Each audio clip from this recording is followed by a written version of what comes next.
ভারতের সীমান্তরক্ষী বাহিনী বিএসএফ পশ্চিমবঙ্গের বিভিন্ন প্রান্ত থেকে নথিহীন মানুষদের বাংলাদেশের দিকে ঠেলে দেওয়ার চেষ্টা করছে এমন অভিযোগ করেছে খোদ পশ্চিমবঙ্গেরই মানবাধিকার সংগঠন association for protection of Democratic rights APDR. BJP সরকারের কথিত ডিটেক্ট, ডিপোর্ট ও ডিলিট নীতিকে মানবতা বিরোধী উল্লেখ করে এই ব্যাপারে জাতিসংঘের মানবাধিকার কাউন্সিলের হস্তক্ষেপের দাবিও করেছে সংগঠনটি।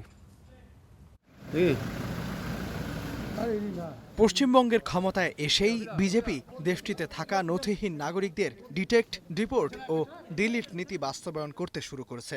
নথিহীন নাগরিকদের আটক রাখতে কথিত হোল্ডিং সেন্টার বা আটক কেন্দ্র চালু করেছেন মুখ্যমন্ত্রী শুভেন্দু অধিকারী। পাশাপাশি শুরু হয়েছে বাংলাদেশের সীমান্তে ঠেলে দেওয়ার কার্যক্রম। দেশটির সীমান্তরক্ষী বাহিনী প্রায় প্রতিদিনই বিভিন্ন বয়সী মানুষদের ধরে এনে বাংলাদেশের সীমান্তে ঢোকানোর চেষ্টা করছে। তবে বাংলাদেশের সীমান্তরক্ষী বাহিনী বিএসএফ এর তৎপরতার মুখে তাদের এই কার্যক্রম সফল হতে পারছে না।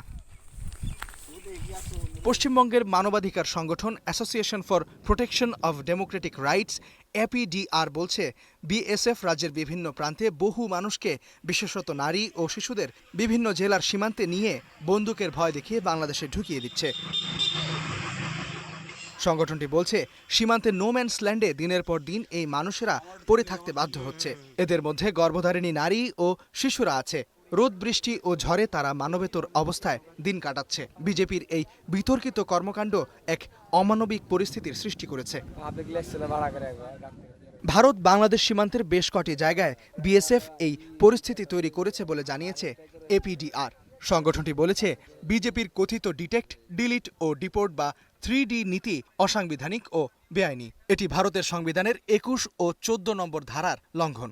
ভারতের সংবিধানের 14 নম্বর অনুচ্ছেদ এই ভূখণ্ডে থাকা সকল ব্যক্তির মৌলিক অধিকারের নিশ্চয়তা দেয়, আর 21 নম্বর অনুচ্ছেদটি সব নাগরিকের জীবন ও ব্যক্তিগত স্বাধীনতা রক্ষার নিশ্চয়তা দেয়। অসাংবিধানিক এই 3D নীতি বাতিলের দাবি জানিয়েছে সংগঠনটি। বিএসএফ এর ফেলে আসা সব মানুষকে অবিলম্বে ফিরিয়ে আনা ও মানবতা বিরোধী 3D নীতি বাতিলের দাবি জানিয়েছে এই সংগঠনটি। জাতিসংঘের মানবাধিকার কাউন্সিলের হস্তক্ষেপের দাবি করেছে association for protection of Democratic rights APDR. মানবাধিকার ও মানবতা বিরোধী এই কার্যক্রমের প্রতিবাদে আগামী 11 জুন মালদায় বিক্ষোভ মিছিলের কর্মসূচি ডেকেছে এই সংগঠন। ইস্তিহাদুল মাহমুদ, স্টার নিউজ।